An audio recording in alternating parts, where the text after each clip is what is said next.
Geliefdes, in Genesis 1 en 2, toe God die aarde en alles wat daarop is tot stand gebring het, het hy verklaar dat die skepping goed was. Maar, sedert die sondeval in Genesis 3, leef ons nie in die wêreld wat God goed verklaar het nie. Die wêreld soos dit nou lyk, deur eeue van sonde, rebellie, selfverheffing, geweld en dood, is nie meer goed nie, omdat dit aan die vloek onderhewig is, wat God daaroor geplaas het. Dit is nou 'n gebroke, skeefgetrekte, vervormde, misvormde wêreld. Francis Schaeffer het gesê hy wens hy kon hierdie waarheid in elke Christen se kop inhamer.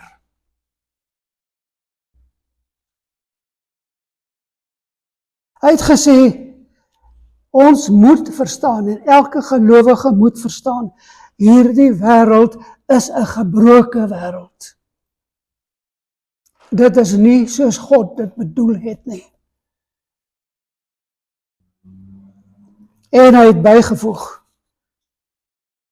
as gelowiges moet ons eers besef, elke dag wees, ons leef nie in die tuin van Eden nie, ons leef in die wêreld na Eden. Hierdie is nie die wêreld waarvoor God ons geskep het nie. En ek wil hê, ons moet mooi dink daaroor. Hierdie is nie die wêreld waarin ons nou leef, waarvoor God ons, die mens, wat na sy ewebeeld geskep is, een met die siel, dat dit is nie die wêreld waarvoor hy ons geskep het nie. Ons is gebroke wesens as gevolg van die sonde in 'n gebroke wêreld. En al die dinge van hierdie wêreld moet ons ook verstaan. Al die dinge op hierdie wêreld. Elke krieseltjie, elke greintjie gaan geheel en al tot niet gaan, vergaan. Daar gaan niks van hierdie wêreld oorbly nie.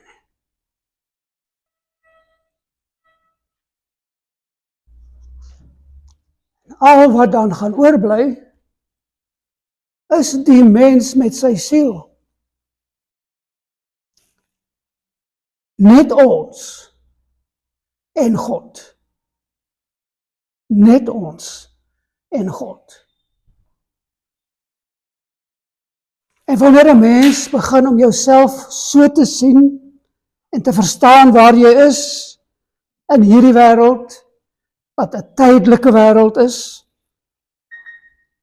en die mens dan kaal, figuurlik, sondig, sterflik, afgesny van God na die sondeval, moet ons verstaan dat die dood is my voorland as ek nie met God versoen is nie.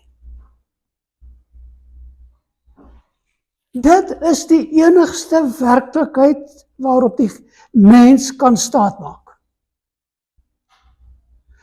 Die mens, God. En daar moet versoening wees tussen mens en God, ten einde voort te kan bestaan.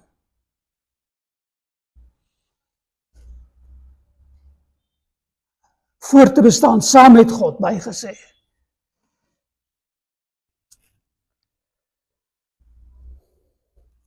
Daarom is daar dan net een vraag wat elke mens moet beantwoord. Een vraag. Hoe kan ek reg wees met God? Hoe kan ek reg wees met God?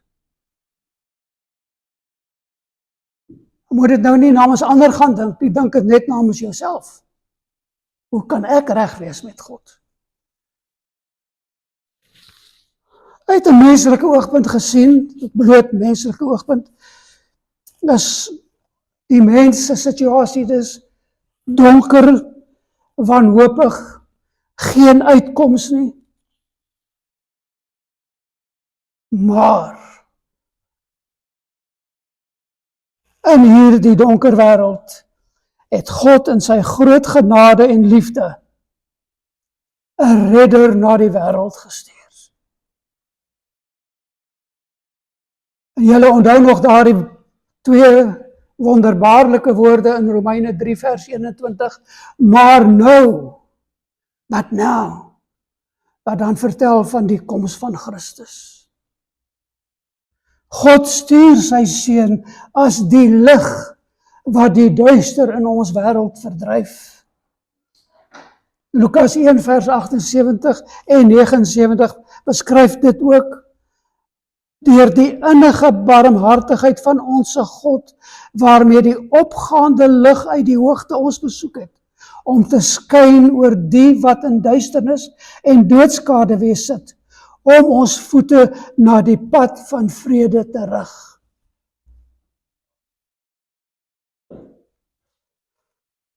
En dan daardie bekende vers,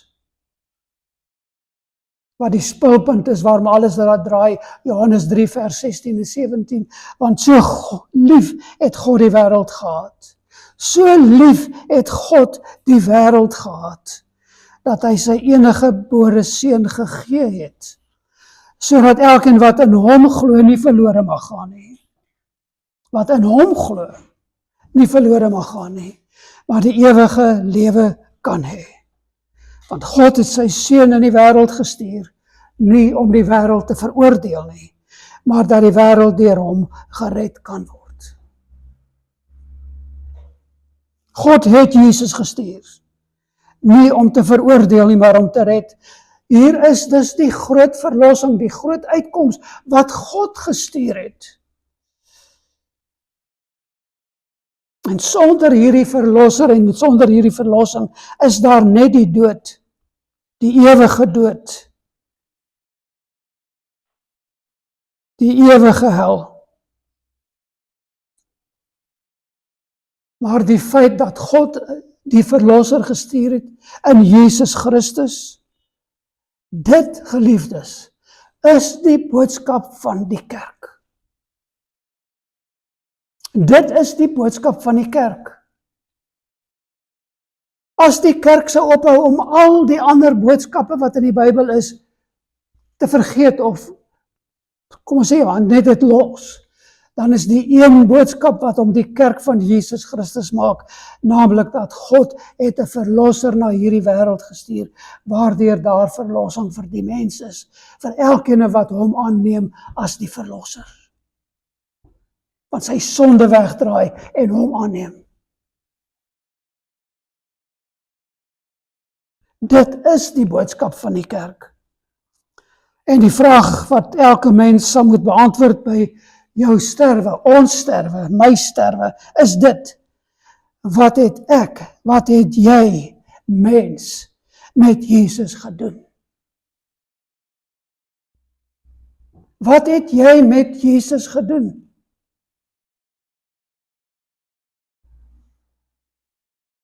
Maar dank God, die kerk het 'n boodskap. God het die uitweg gegee. En dit is die boodskap wat die woord van God oor en oor bevestig. Ons lees byvoorbeeld in Johannes 11 vers 25 en 26, waar Jesus sê, ek is die opstanding en die lewe. Wie in my glo sal het hy ook sal lewe, al het hy ook gesterwe. En elkeen wat lewe en in my glo, sal nooit sterwe tot in ewigheid nie. Hoeveel duideliker is dit, kan dit wees? Hoeveel eenvoudiger kan dit dan wees, geliefdes? En die apostel Petrus, waar hy absoluut kragtadig in Handelinge 4 vers 12 die boodskap verkondig, en die saligheid is in niemand anders nie, want daar is ook geen naam onder die hemel wat onder mense gegee is, waardeur ons gered moet word nie. Jesus Christus alleen.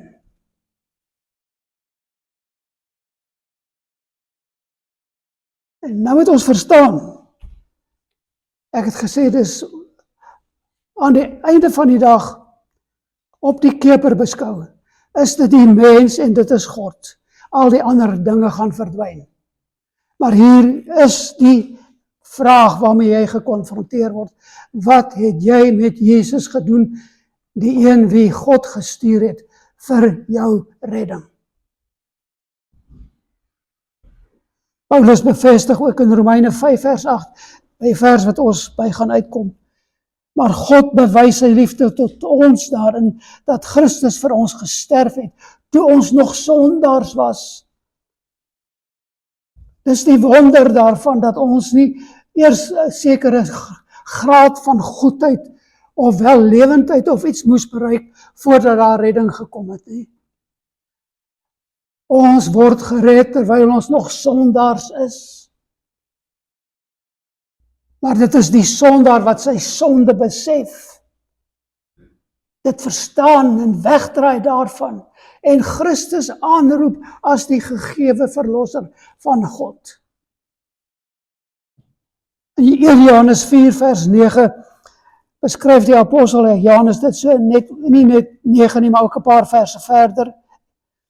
Hierin is die liefde van God tot ons geopenbaar, dat God sy enige gebore seun in die wêreld gestuur het, sodat ons deur hom kan lewe.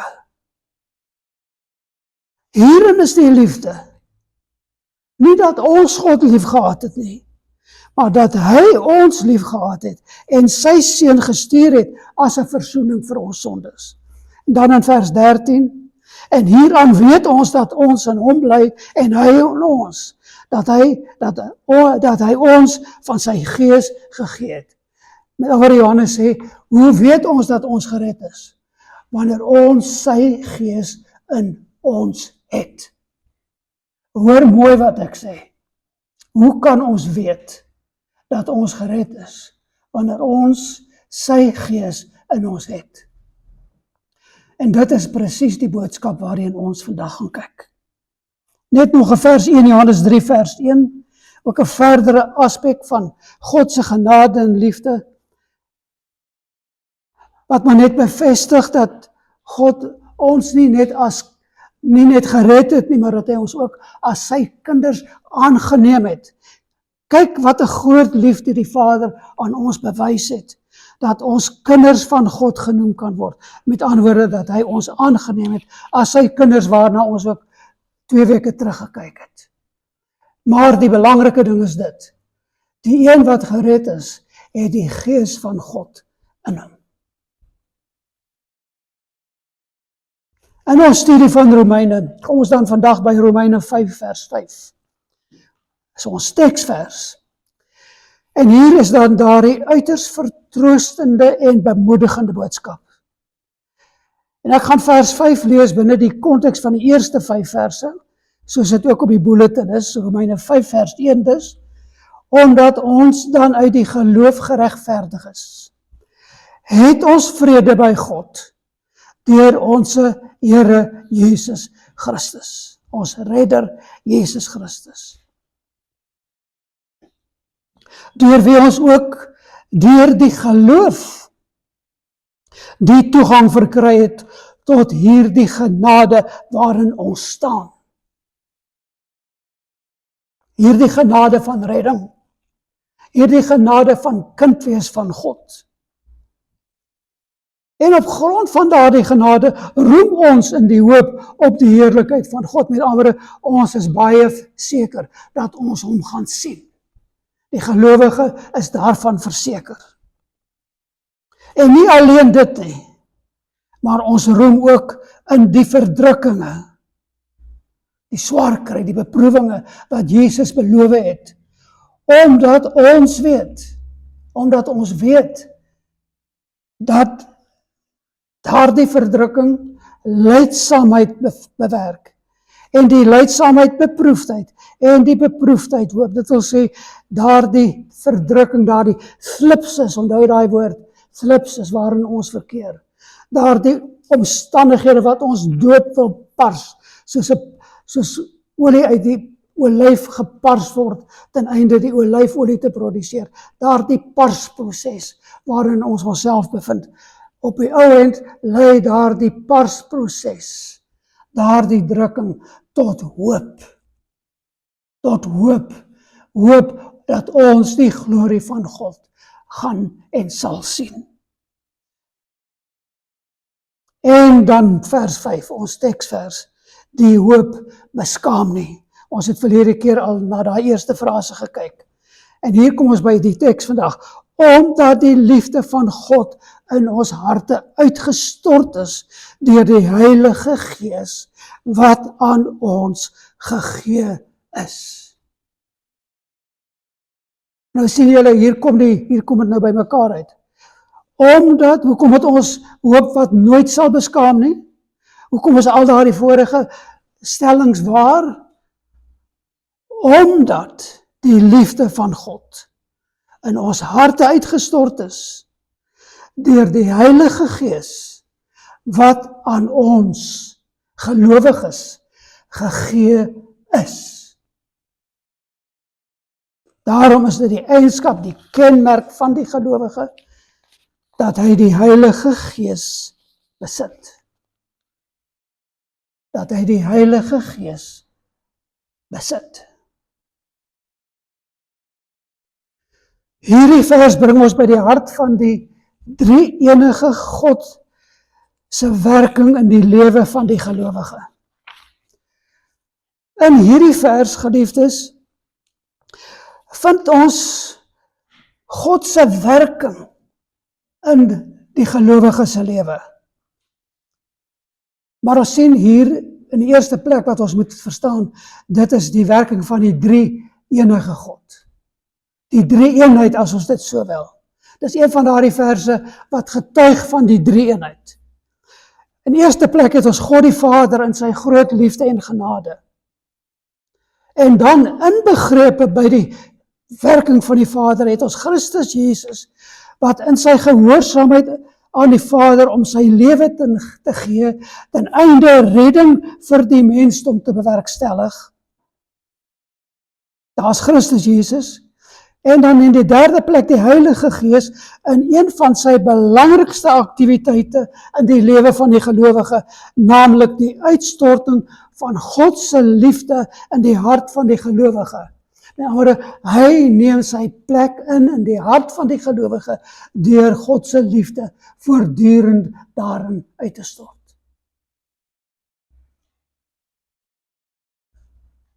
Dink mooi, verstaan mooi. Die Heilige Gees is in die hart van die gelowige en sy voortdurende werk is om God se liefde in die hart van die gelowige uit te stort.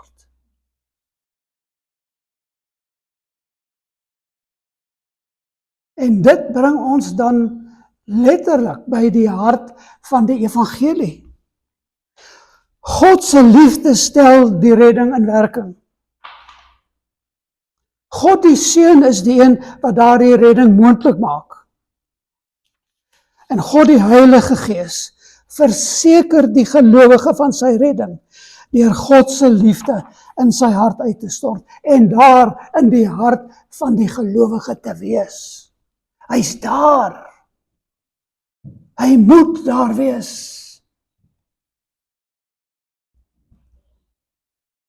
Nou kom ons kyk nader. Ek het vinnig verwys na die feit dat ons al klaar na die hoop wat nie beskaam nie gekyk het, maar miskien net gesien dat hierdie hoop beskaam nie, omdat ook die verdrukking en alles wat ons as gelowiges in hierdie lewe deurgaan, en dan deur die volharding wat God ons in staat stel om deur te gaan, daarom sal die hoop nie beskaam nie. Goed, ek is klaar daarmee. Nou gaan ons na die tweede deel. Die tweede frase in vers 5. Omdat die liefde van God in ons harte uitgestort is. Hier is die kern, die sleutel. Saam met die volgende deel wat die tweede sleutel is, maar hier is die kern. Wat beteken dit? Wat beteken dit as ons dit sê? Omdat die liefde van God in ons harte uitgestort is. Eerstens moet ons verstaan dat God se liefde is die basis, die kern van ons geloof en van ons geloofslewe. God se liefde is die basis, die kern van ons geloof en van ons geloofslewe. Nie ons liefde vir hom nie, maar God se liefde vir ons. Dit is soos dit daar staan. God se liefde vir ons. Dit begin nie by ons nie. Dit begin by God. En hier is dikwels amper 'n misverstand, nee, 'n werklike misverstand by gelowiges, asof hulle Christelike lewe by hulle begin, by hulle liefde vir God. Maar Paulus wys duidelik, nee, God se liefde is die beginpunt. God se liefde is die bron. God se liefde is die oorsprong. God se liefde is die fontein. En hierdie is nie net 'n kopwaarheid, 'n verstandswaarheid wat ons moet hê nie. Dit gaan verder. Dit moet ook afsak na die hart. Dit moet by die hart uitkom. Ek wil sê, dit help nie om maar net 'n verstandswaarheid te hê, God het my lief nie. Ons moet daardie waarheid ervaar. En hoe gaan ons dit doen? Hoe weet ons dit? Hoe beleef ons dit? Wanneer weet ons dat dit die waarheid is?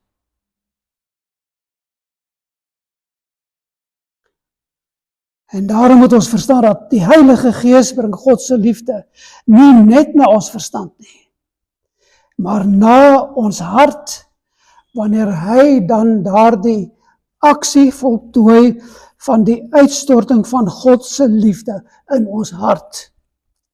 En let wel, die woord sê uitgestort. Dit is 'n voltooide aksie.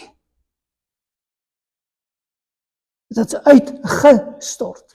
Dis nie, dit is in eerste plek vir redding, is dit die voltooide aksie van die uitstorting wat tot 'n redding lei. Maar die volhoue uitstorting vind ook nog plaas, maar ons kom nog daarby.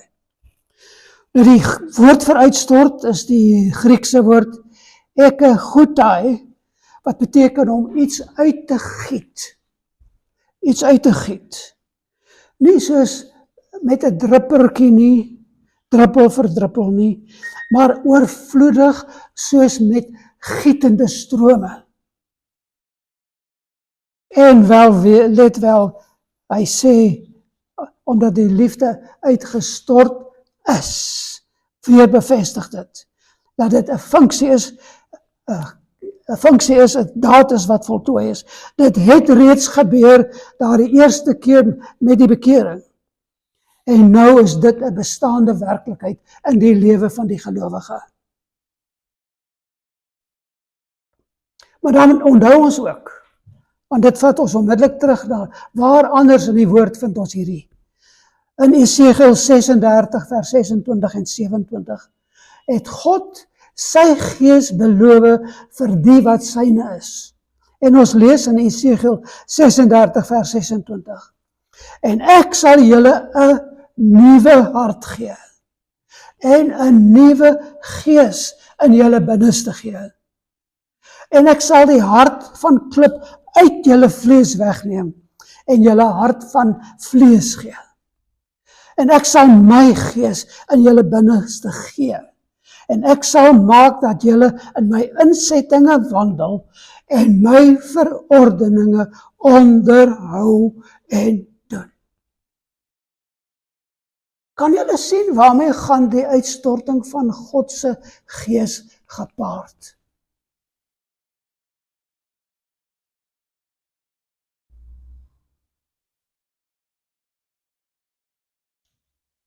In die eerste plek moet ons verstaan, dis die eerste groot werk van die Heilige Gees, nadat hy ons na God toe geroep het. En dan daardie oomblik van besit neem, is dit sy eerste werk.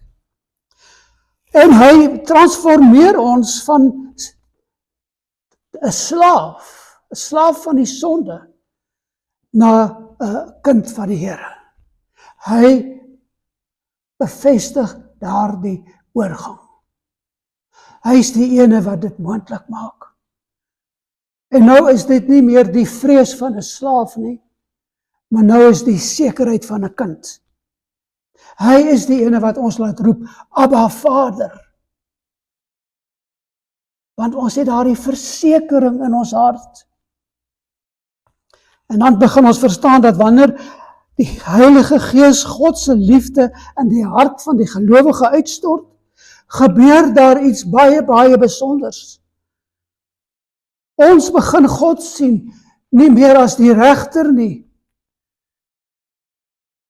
Nie meer as die een wat oordeel nie. Maar dit verander hoe ons God sien. En nou is hy ons Vader. Julle onthou daardie beeld van 2 weke gelede, hoe ons in die hofsaal van die regter staan. Dan neem ons middelaar Jesus Christus ons uit die hofsaal uit, en hy neem ons na die woning van ons Vader.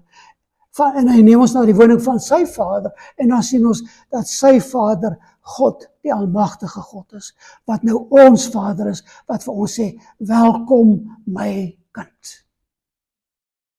Verstaan ons daardie transformasie, daardie verandering wat God in ons bewerk deur sy Gees. Maar dit is 'n transformasie. Dit verander alles. En dit, geliefdes, is die bewys van die Heilige Gees in die mens se hart. Dit. Die Heilige Gees transformeer die mens wat nou kind van God geword het, wat nou gelowige is. En hy verander geheel en al hoe die mens wat nou gelowige geword het, hoe hy lewe. Hoe hy lewe. Hoe ons bid. Hoe ons gehoorsaam. As ons dink aan die voorafgaande verse, selfs hoe ons ly.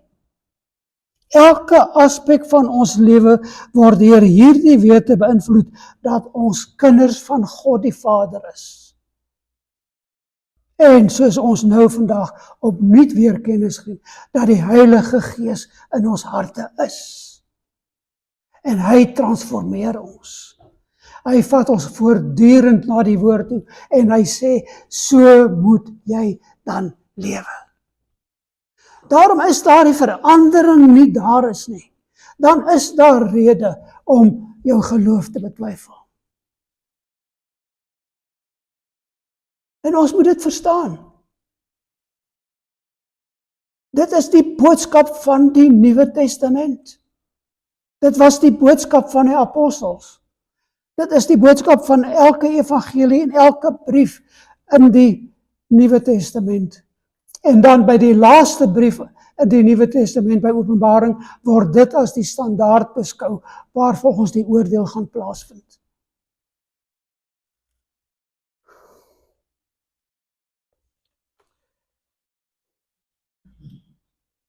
God se liefde is dus nie net die basis van ons redding nie. Dit is ook die motivering, die instaatstelling van ons heiligmaking. En dit verander alles. Heiligmaking begin by God se liefde vir ons. Die liefde wat hy uitstort wat ons verander. Die liefde wat hy gee wat ons beweeg om te verander. Die liefde wat hy plant wat vrug dra. En so kan ons aangaan met al die honderde prente wat daar vir ons in die Nuwe Testament gegee word. En dit is die liefde wat ons beweeg, wat ons verander. Nie die wet nie, nie die nakoming van die wet nie. Ons sal die wet nakom wanneer dit verander is, maar die wet se nakoming is nie die instaatstelling om te sê ek is 'n kind van die Here nie. Maar ek kom die wet van God na, omdat ek 'n kind van die Here is. So nie die wet nie, nie skuldgevoelens oor die wet nie, nie vrees nie, maar liefde. En wanneer God se liefde die gelowige se hart val, verander sy hele wese. Sonde is nie meer bitter nie. Wat ek daarmee bedoel is, hy verander dat die sonde nie meer daar is nie. En daardie bitterheid wat die sonde begeleid, verdwyn. Heiligheid word mooi, gehoorsaamheid word vreugde. Vergifnis word moontlik gemaak. En diens aan die Here en aan die gemeenskap is natuurlik. Dit is die asem van die gelowige. En ek sê weer, dit is nie selfdissipline of wilskrag of persoonlikheid nie. Dit is die werking van God se Gees. Die Heilige Gees verander dus ons wil, ons begeertes, ons motivering en daarom dan ons denke en ons gedrag. En dit gebeur omdat die Heilige Gees God se liefde vir ons in ons harte uitstort. En dan gaan God se liefde begin oorloop in ons verhoudings, in ons woorde, in ons dade, in ons geduld, in ons vergifnis, in elke aspek wat ons in hierdie lewe belewe. In die goed en in die sleg sal ons doen dit wat die Here verheerlik. Want wanneer God se liefde ons dan vul, soos dit bedoel is om te wees, word die gelowige 'n kanaal, nie die bron nie die oorsprong nie, maar die kanaal waardeur God se liefde stroom. En ek sê weer, nie drup nie, maar stroom. Stroom. En onthou dan, God se aard, sy karakter is liefde. God is liefde. 1 Johannes 4 vers 8 en 16 beklemtoon dit. Daarom, wanneer ons liefhet, vertoon ons God aan die wêreld. En ons moet dit nou baie mooi verstaan. Wanneer ons liefhet, vertoon ons God aan die wêreld. En dit geld vir al ons verhoudings.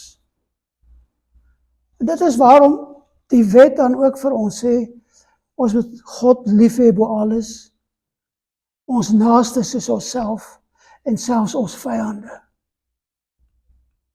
Is ons bereid om dit te doen? Maar ons aard is reeds verander wanneer ons gelowiges is, sodat ons dit kan doen. En miskien is hierdie boodskap vandag dan vir ons die motivering om te sê, maar ek gaan dit doen, want ek kan dit doen.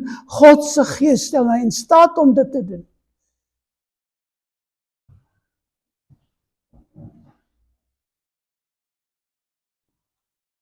En voortvloeiend uit die feit dat ons God aan die wêreld vertoon,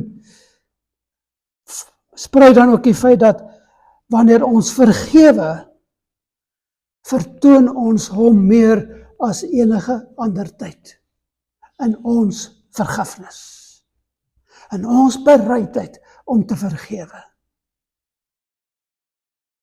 En as ek net dink aan hoe al die predikers soos MacArthur en Martin Lloyd-Jones en Spurgeon en R.C. Sproul, al daardie oor en oor die vraag vra. Wie is jy, o mens, as jy onthou hoeveel jy vergewe is, dat jy nie bereid is om te vergewe nie?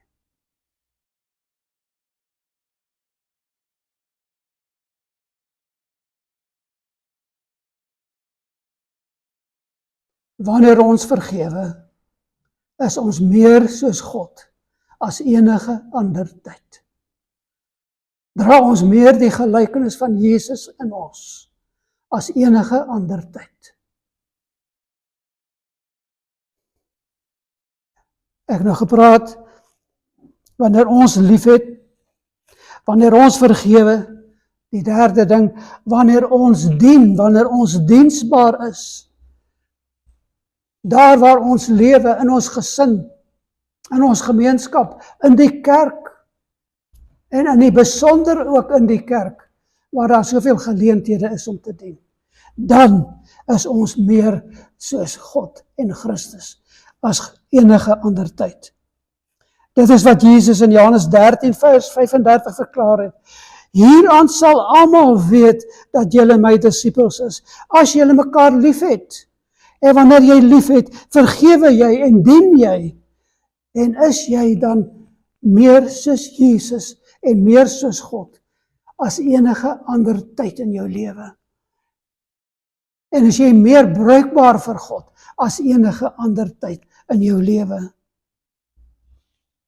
Dit gaan nie oor ons kennis nie, ons prestasies, ons suksesse of enige soets nie.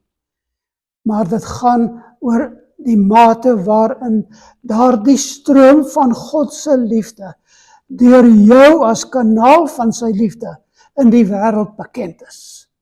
Beleef word, ervaar word. Selfs daardie arm mens langs die pad. Of wie ook al, selfs jou grootste vyand.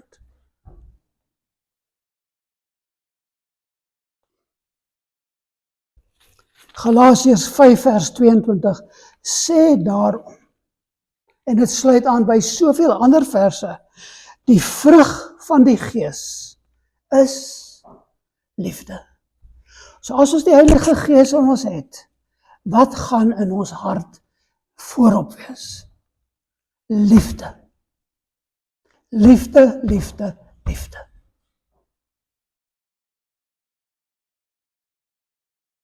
Wanneer ons dus liefhet, verheerlik ons God.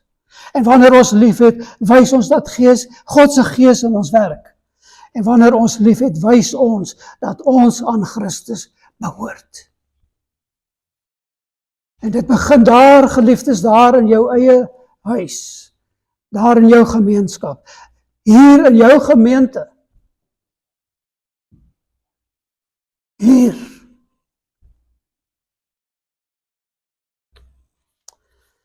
So Paulus hier in Romeine 5 vers 5 bring hier die waarheid, wat die kernwaarheid vir die gelowige behoort te wees, op hierdie spesifieke plek. En al die waarhede voor dit het soontoe gelei. En al die waarhede na dit lei daarvan uit. Maar Paulus weet hoe ons harte werk. En hy weet, ons is so geneig om te vra, maar hoe weet ek, God het my lief? Hoe weet ek, hierdie liefde is werklik daar? Hoe weet ek gaan nie teleurgestel word nie? Hoe weet ek, my hoop is 'n valse hoop?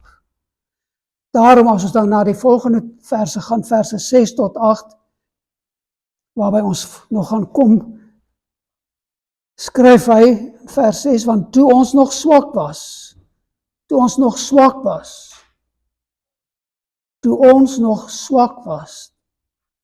aan die begin van die pad van ons geloof. Nee, nie daar nie, ekskuus, dit kom later. Toe ons nog swak was, toe ons nog totaal God se vyande was, het Christus op die regte tyd vir die goddelose gesterf. Maar God bewys sy liefde vir ons daarin, dat Christus vir ons gesterf het, toe ons nog sondaars was. So, hier is dit duidelik, die feit dat ons gered is toe ons nog sondaars was, wat ons niks gehad het om aan te bied nie, om net te sê, maar Here, kyk net hoe wonderlike mens is ek, kyk my prestasies, en kyk al daardie dinge. Nee, God het vir ons gesterf. Christus het vir ons gesterf, toe ons nog sondaars was. En dit is as geredde sondaars, dat ons in die geloof ingekom het. Swak sondaars, ja, swak sondaars, dis waarna hy verwys. Swak sondaars, maar, daar het God ons in die hande gekry, deur sy Gees, en nou werk hy deur sy Gees, om ons te bou in die geloof. So, met hierdie stelling in Romeine 5, 6 tot 8, verklaar Paulus dat die objektiewe bewys van God se liefde dus, die kruis van Jesus Christus is. Wonder jy, hoe weet jy of God jou lief het? Hoe weet jy die liefde is werklik? En al daardie vrae, die kruis is God se antwoord daarop. Moenie twyfel nie. Dit wat ons volgende naweek gaan gedenk, die kruisiging, maar oor die opstanding, is die werklikheid van hierdie wêreld. En dit is die werklikheid wat jou in jou hart moet verseker, dat die Here jou waarlik liefhet. God se liefde was bereid om die hoogste prys te betaal. En daarom kan Paulus aan die begin van vers 5 sê, en die hoop beskaam nie, omdat God se liefde uitgestort is, en hy het sy liefde bewys, daar aan die kruis van Golgotha, toe hy die hoogste prys betaal het. En nou wil ek begin vra, hoe pas ons dit toe? Hoe lewe die gelowige in wie se lewe Romeine 5 vers 5 die werklikheid is? Hoe weet ons, dit is die werklikheid van ons geloof? Hoe weet ons dit? Hoe weet ons dit? Wel, nie met skuldgevoelens nie, en nie met selfverwyd nie, nie met vrees nie, en nie met onsekerheid nie, maar met die wete, ek is geliefd. En ons kan nog verder gaan. God het my lief. God het my lief. En ek weet dit, omdat Jesus ook vir my aan die kruis gesterf het. As dit die basis van jou redding is, nie op grond van wat jy of enige iemand anders gedoen het nie, maar op grond van wat Jesus gedoen het, dan kan jy weet, God het jou lief. As dit die basis van jou redding is, kan jy weet, God het jou lief.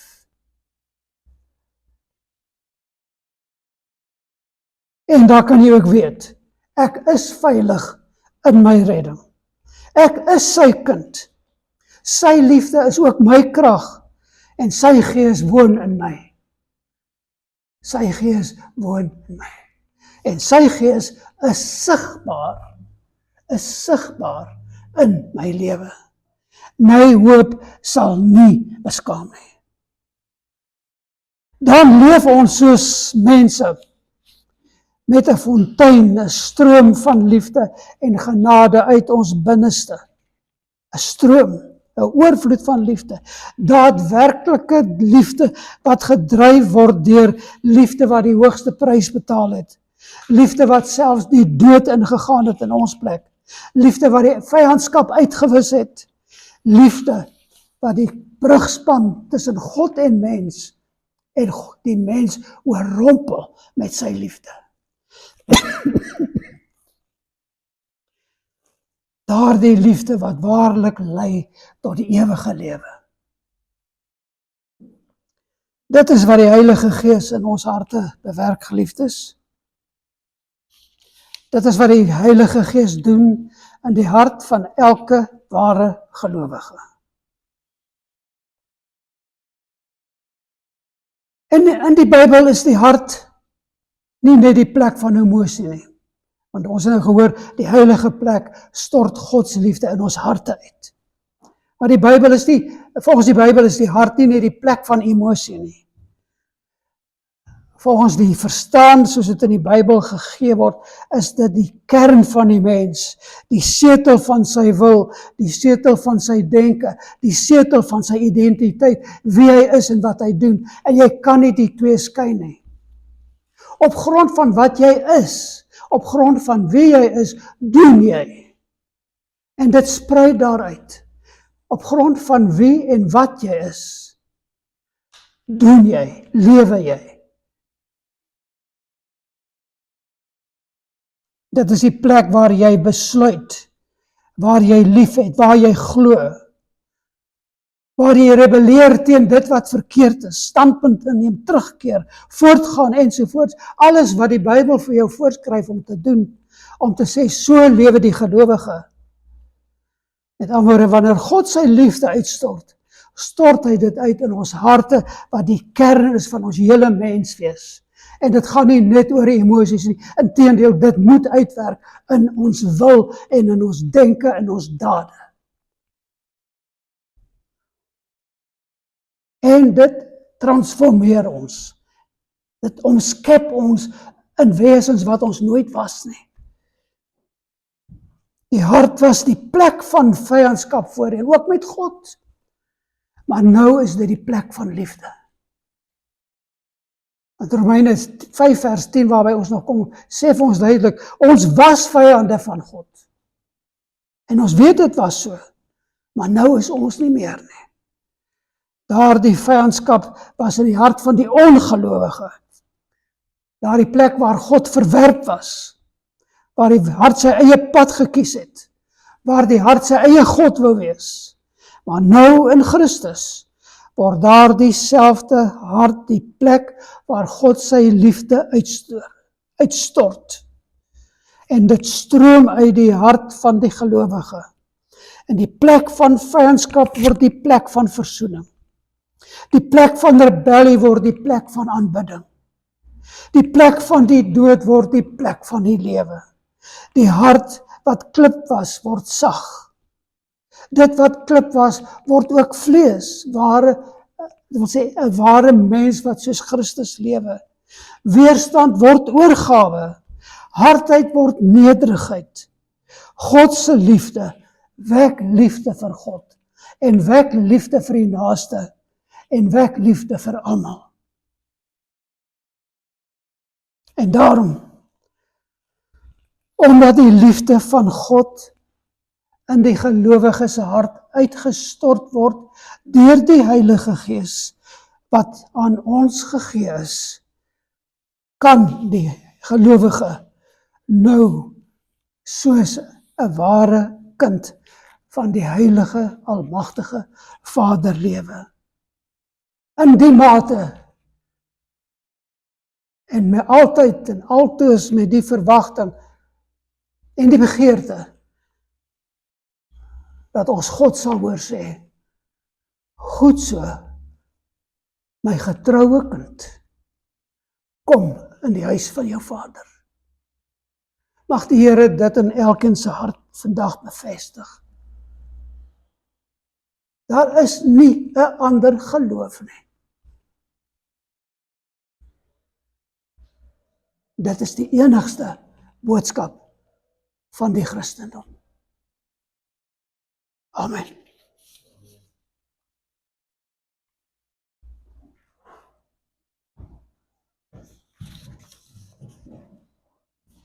Here, hoe groot is u liefde nie? Ons wat in ons gebrokenheid besef wat u alles gedoen het, ons wat deur die Heilige Gees herinner word aan dit wat u vir ons gedoen het, wat u voortdurend vir ons doen, wat besef wat die Heilige Gees se werking in ons harte en ons lewens is, dat wie en wat ons in u is, Here, u kinders, moet in ons dade uitgeleef word. In die mate waarin ons lief het, in die mate waarin ons dien, in die mate waarin ons vergewe, in die mate, Here, wat ons u sinne is volgens u woord, en wat dit sigbaar is in ons lewens, soos dit moet wees. In daardie mate, Here, mag u ons daarin vind. En mag u dan in ons deur u Heilige Gees bevestig. En vir ons daardie vrede gee, wat alle verstand te bowe gaan, daardie vrede wat sê, ek is die kind van die Here, ek is veilig by hom, ek is geliefd in hom, ek is syne. Ek is syne.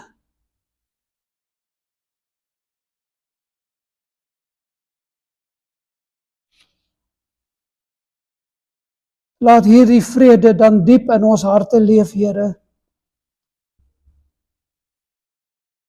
sodat ons hoop op u heerlikheid, u glorie, ons nooit sal beskaam nie. Vul ons met u Gees en met u liefde, met u sekerheid, tot u verheerliking alleen, in die naam van Jesus Christus. Amen.